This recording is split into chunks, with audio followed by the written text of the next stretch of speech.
work out why you have difficulty giving up smoking, first we need to understand your beliefs, your rationales, your drives as a smoker.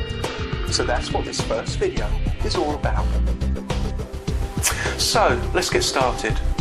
There are two reasons people find it difficult to give up smoking. One, they haven't got a good reason to quit. And two, they believe it's going to be really difficult. So I know you'll have filled out your Stop Smoking questionnaire and you'll have written down the 3 or 4 reasons you wanted to become a non-smoker. And maybe you'll be thinking, what's he going on about? I haven't got a good reason to stop. Well, it's as simple as this. If your reasons for becoming a non-smoker were strong enough, you wouldn't still be smoking. It's as simple as that. But we'll come back to those reasons a little later. First, let's look at our beliefs about smoking. Right from when I was very young, just a young boy, I was told smoking was a stupid thing to do. And if I started, I'd become addicted to nicotine. I wouldn't be able to stop, and smoking would eventually kill me. And we would all have received that kind of information as youngsters. So right from a very early age, I believed smoking was a really dangerous thing to do. Then, as the years rolled by, I watched both my smoking parents try to quit and fail. I heard about celebrities who died, and even experienced a loss of close family members from cancer or serious smoking-related diseases.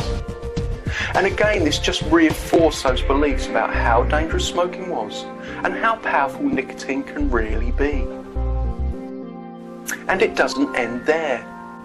Then throw into the mix the media advertising, which makes you believe you can't give up smoking with willpower alone.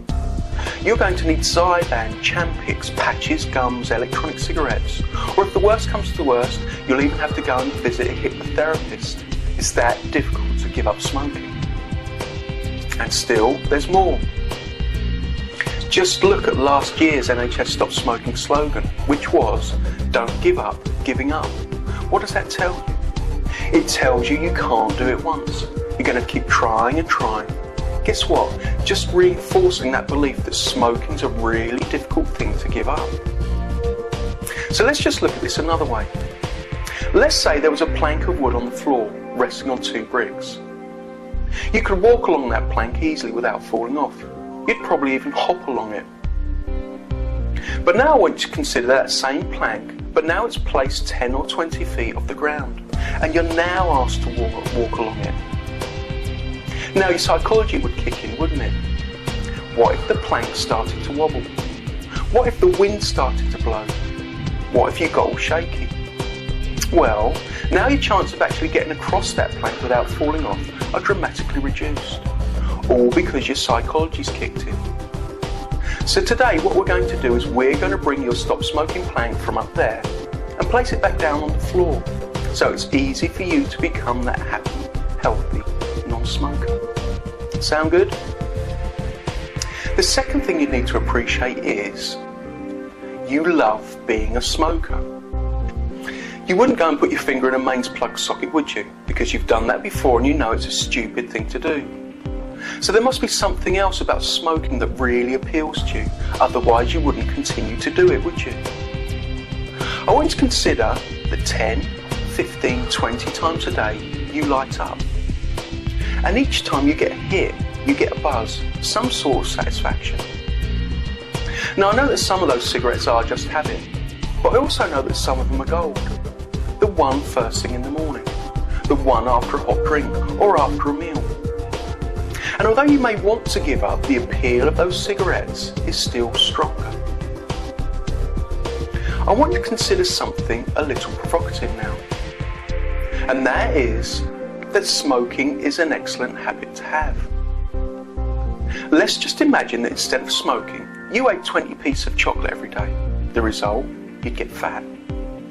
If you had 20 nips of whiskey, you'd get drunk. Or if you went even more extreme and snorted 20 lines of cocaine, you'd be broke, paranoid, and off your head. So smoking's a great habit to have.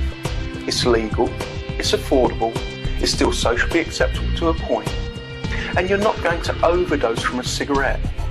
Tobacco's readily available, and on top of that, potentially 20 times a day, it makes your life a little better.